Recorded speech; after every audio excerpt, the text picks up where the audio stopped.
Preventing tantrums tool number 4. Reframe limits positively with calm. A lot of times unknowingly we tip our toddlers off into tantrum town by saying no outrightly or by setting a limit too abruptly or too negatively, like no more ice cream. No, you can't do that. To know how that feels, let me give you an example. If you told your spouse, let's have dinner outside today, and they just bluntly said, no, we can't go out today, you would feel disheartened or maybe angry, right? On the other hand, if they really considered how you feel and said, yeah, I would have loved to go out today, but I've got some really urgent work to complete. How about we go out tomorrow night? Now, how does that make you feel? It feels so much better, and you feel so much more connected because they considered your idea, considered your feelings, put forward their point of view respectfully, and involved you in the decision making process. It feels good, right? Our toddlers are little humans with the capacity to feel the same way as we do, which is why I would say reframing your limits positively is such a crucial tool you need to learn. Not just to prevent tantrums, but because it's a very respectful way of making sure your need for discipline is met, plus your toddler's needs are met. His need to feel involved, to feel his ideas and requests are acknowledged, and learn that even when those requests can't be fulfilled in the moment, there's a way to problem solve your way through. So here's the recipe I mentioned about in the last lesson that will help you set your limits confidently while also taking into consideration your child's requests and feelings. Here it is, your calm response, CALM. Let's learn it with a few examples. Your toddler is nicely enjoying with the blocks. Suddenly, he starts throwing the blocks all around the house. You're worried it might hurt someone or someone could slip. Here's how you can set the limit while also meeting your toddler's need to throw, which is actually a gross motor skill they need to learn. First, you simply communicate what you see, which is the behavior. I see you're throwing the blocks. This is a way to engage your own higher thinking brain rather than acting out of your lower brain impulses. Next, you acknowledge the emotions beneath the behavior, like you're really excited playing with the blocks. Then we limit the undesirable behavior. I can't let you throw the blocks, it can hurt someone. Here, you'll also move in physically to limit the undesirable behavior by moving the blocks away or gently blocking their hands. And then you'll quickly find an alternative that meets their need. Here, the immediate need is throwing. And you can say, here, you can throw this ball instead. Sometimes your toddler might happily take the alternative you offered. Other times, they might still continue to throw the blocks, which is when, like I mentioned earlier, you will need to stick with the limit by moving in physically. Here's what the calm response sounds like then. Looks like you're having a hard time not throwing the blocks. It's hard to stop, I know. I'm going to move these blocks away to keep everyone safe. Here, you can throw this ball instead. I'll play with you. So we believe the best about our child. Your toddler is not defying you or disobeying you to make you angry. Believe that he just can't stop because he's high on this playful energy. His higher brain is not developed enough to be able to cap those emotions, which is why we move in physically as their surrogate higher brain and help them stick with the limit. In this situation, as you move the blocks away, if a tantrum erupts, which can happen sometimes, you know how to pause and respond.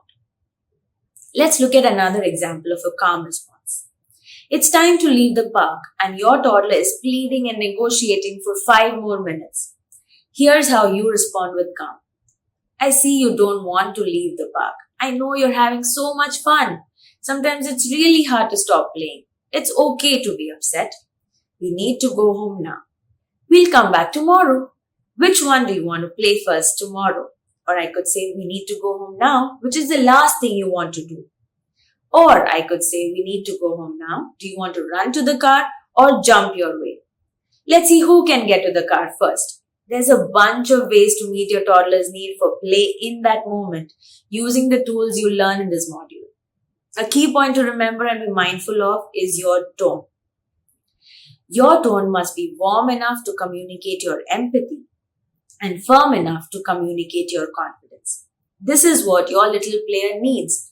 When you acknowledge his feelings and meet his needs with care and empathy, he knows he's seen and loved.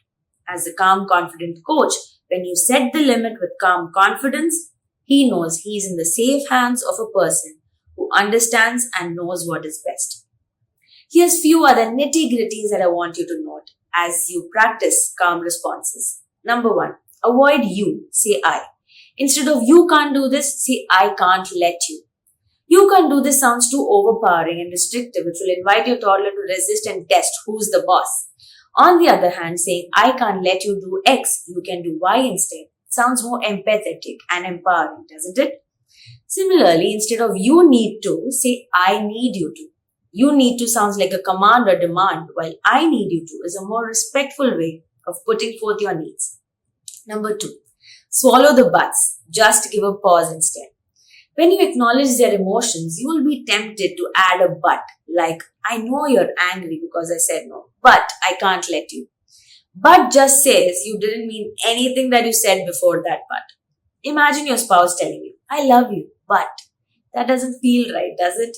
So don't let your child feel you're just doing lip service by acknowledging their emotions. Really mean it. Give a pause instead of the but and let that empathy sink in for you and your toddler. A good alternative for but is the problem is. If you have to say something, say, I know you want to play more. The problem is we need to leave now. That helps you and your toddler focus on solving the problem rather than getting into a power struggle of who wants what. Now I understand these are very minor nuances which you'll master as you practice. It's not rocket science. What's more important than these technicalities is your intent, your empathy, calm confidence and consistency is all that matters. I also understand some of you might not be English speakers at home. Maybe you converse in your mother tongue like I did when my daughter was younger. In that case, once again, do not worry about the technical details. Just make sure the basics are in place. Communicate what you see, accept the emotions, limit the behavior, meet their need by finding a way to say yes even when you say no. Finally, I want to reiterate why you must adopt and make this calm way of speaking a regular practice and a way of life. It's because of this. The way we speak to and treat our children, they learn to speak to and treat themselves and others. As you use calm responses consistently, you'll master it. Plus, you'll quickly see how your toddler has adopted it too while he speaks with you and others. They learn most by watching us. You'll be setting such a great example of respectful communication by practicing the calm way to respond. This is something that must be learned. It's a process and you'll master it gradually with time. So don't expect yourself to ace it overnight. Practice calm responses in everything you do and soon you will see how you and your toddler are able to sail through your days and nights with calm. Also, if you notice, the calm response is like Ben in action. You notice the behavior, you accept the emotion, you meet the need. You meet your need for discipline and peace by setting the limit, and you meet whatever your child's need is in that moment by finding a way to say yes, even when you say no. Plus, if you remember, you used a part of the calm response in the pause sequence of managing tantrums as well. In the last step, when you engage their thinking, you use the want, can't, can sandwich. Remember? Here's how it sounds in this situation. You really want to keep playing. It's so hard to stop. I know. I can't let you go on. We need to go home now. We can come back tomorrow. Which one do you want to play first then? So you see, you don't really have to remember 10 different things. These tools are the same or interrelated. Choose the one which is easy for you to remember and practice every day. That's the key to bringing any change in yourself and your child. That's a wrap, my friend. You have just learned one of the most crucial tools of all, calm responses to handle any and every situation with your toddler. This is one tool that helps me get through my days and nights with peace. I can guarantee if you're not used to thinking and speaking like this, it's going to feel weird. Yes, you will feel unnatural and you will need to put in some conscious, mindful effort in the beginning for your calm responses. But as you practice it consistently and master it, when you see how it invites your toddler's cooperation and prevents tantrums most of the time, soon it will become second nature for you and you won't be able to imagine speaking in any other way but with calm. So when are you going to start practicing your calm responses? I can't wait to see you regain your peace and confidence with calm.